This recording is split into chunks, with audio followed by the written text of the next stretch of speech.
We've all seen those museum dioramas. Brawny men slaying beasts while women meekly gather berries by the fire. It's a story etched into textbooks, documentaries, and pop culture, a tale of man the hunter ruling the wilds and woman the gatherer tending the hearth. But here's the explosive truth.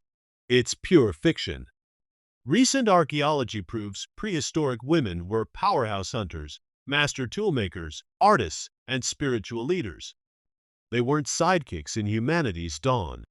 They were equal architects of survival. For decades, we've swallowed a simplistic narrative.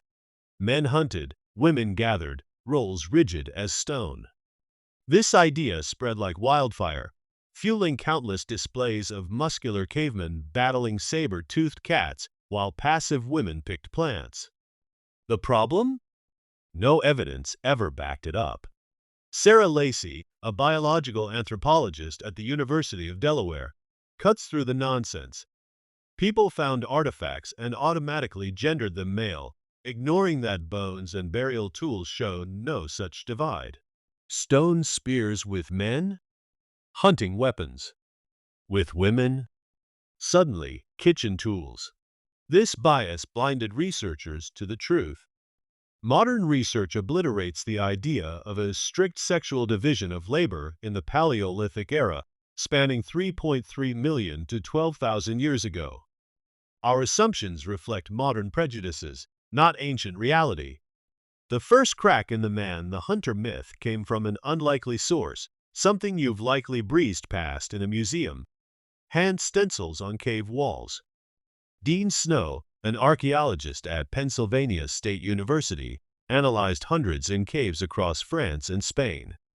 By measuring finger-length ratios, he dropped a bombshell. 3/4 of those handprints were women's, overturning decades of dogma that men dominated cave art. But that's just the start. Dig into 30,000-year-old graves, and you'll find women buried with the same deadly arsenals as men: spears, knives, hunting gear. If they weren't hunters, why were they armed for the afterlife?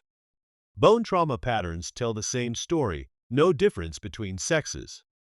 Both men and women bore scars from grappling with large prey up close.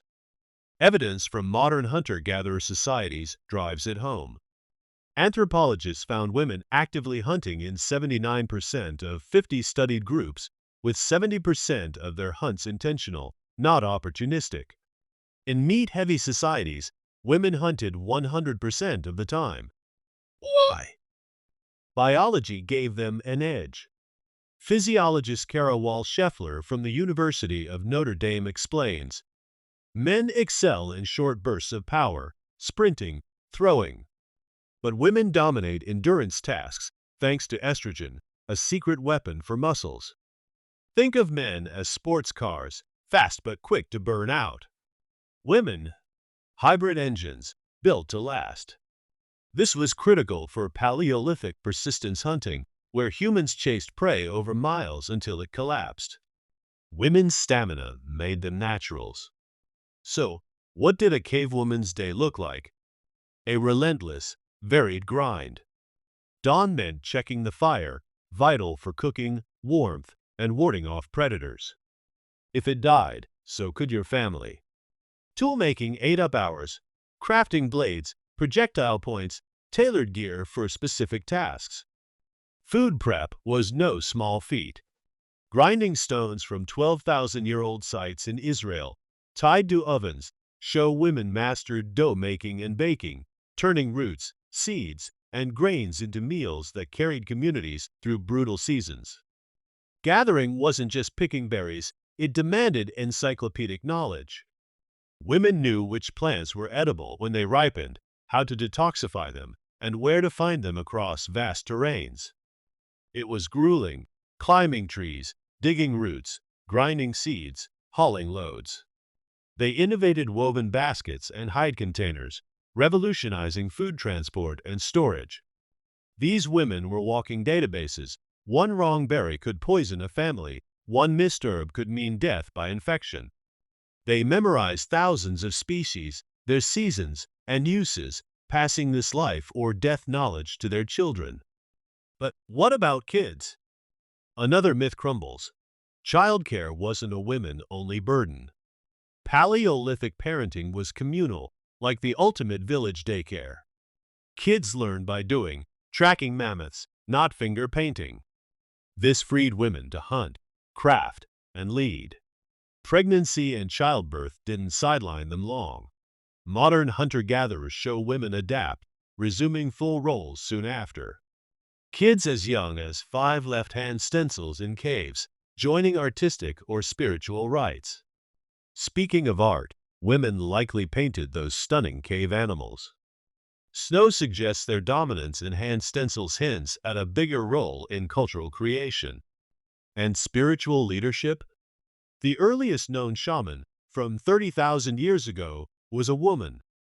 Take the 8,500-year-old Bad Dürrenberg shaman in Germany, buried in red clay, a mark of reverence, with a deer antler headdress, boar teeth pendants, and bones from cranes to tortoises. This wasn't a domestic figure, but a community pillar. The biggest misconception?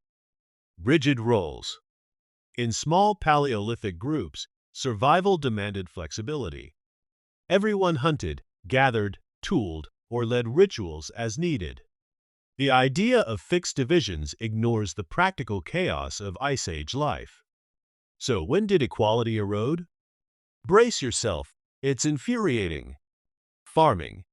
When humans shifted to agriculture, obsessing over land, inheritance, and paternity, women's status crashed like a mammoth off a cliff. Proof? Post-farming women's teeth show spikes in stress and disease, signaling a societal shift. Modern research paints Paleolithic women as dynamic forces, hunting megafauna, crafting precision tools, leading rituals, creating art that still captivates. This rewrites evolution. Both sexes drove our reliance on meat, not just men. It challenges today's gender norms, showing they're not innate, but born from post-paleo shifts. For millions of years, we were egalitarian in many ways. Life was harsh, predators, ice, scarcity, but cooperation, not hierarchy, defined it. Next time you see a museum display of passive cave women, laugh. They were badasses, tracking wounded rhinos, crafting bone slicing tools, painting cave masterpieces, leading spiritual rites. Their lives were demanding, vital, unbound by domestic limits. They didn't just support survival, they co-authored humanity's greatest triumphs. Recognizing them doesn't diminish anyone. It amplifies our species' resilience. They hunted across frozen wastes, tooled hides, created beauty by torchlight, and guided their people through a brutal world. Now you know the truth, don't let it gather dust. Share this story to shatter outdated myths. Demand museums and schools update their narratives. Dive into the research, read Lacey's papers, explore Snow's findings, join online communities rewriting history. Celebrate the women around you, inspired by these prehistoric trailblazers. If they could slay rhinos, spark fires from nothing, and paint enduring art, you can challenge biases and reshape perceptions.